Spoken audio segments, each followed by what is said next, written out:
നമസ്കാരം സുഹൃത്തുക്കളെ. ഉരുൾപൊട്ടലിൽ തകർന്നടഞ്ഞ വയനാട്ടിൽ നടൻ മോഹൻലാൽ ശനിയാഴ്ച എത്തും. ലഫ്റ്റനന്റ് കേണൽ കൂടിയായ മോഹൻലാൽ ആർമി ക്യാമ്പിലെത്തിയ ശേഷമാകും ദുരിതഭൂമി സന്ദർശിക്കുക. നേരത്തെ മുഖ്യമന്ത്രിയുടെ ദുരിതാശ്വാസ നിധിയിലേക്ക് 25 ലക്ഷം രൂപ താരം സംഭാവന ചെയ്തിരുന്നു. മോഹൻലാൽ പങ്കുവച്ച വൈകാരികമായ കുറിപ്പും ഏറെ ശ്രദ്ധ നേടിയിരുന്നു.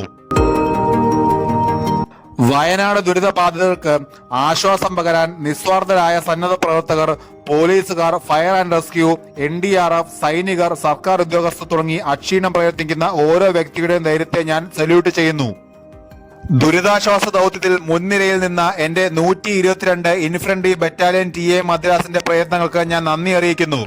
നമ്മൾ മുമ്പും വെല്ലുവിളികളെ അഭിമുഖീകരിക്കുകയും കൂടുതൽ ശക്തരാകുകയും ചെയ്തിട്ടുണ്ട്.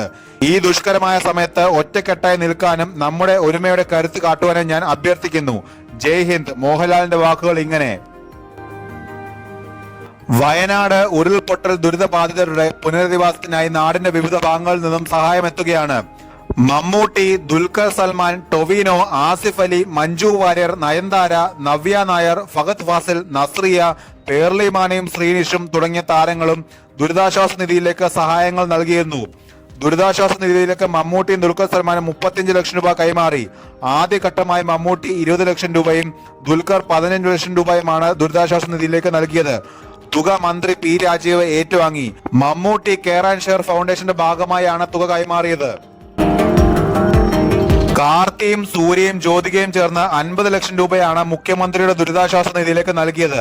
നടന്മാരായ കമൽഹാസൻ, വിക്രം എന്നിവർ 20 ലക്ഷം രൂപയും നടി രശ്മിക മന്ദാന 10 ലക്ഷം രൂപയുമാണ് നൽകിയത്. ഫഹദ് ഫാസിലും നസ്രിയും ചേർന്ന് 25 ലക്ഷം രൂപ സംഭാവന ചെയ്തു.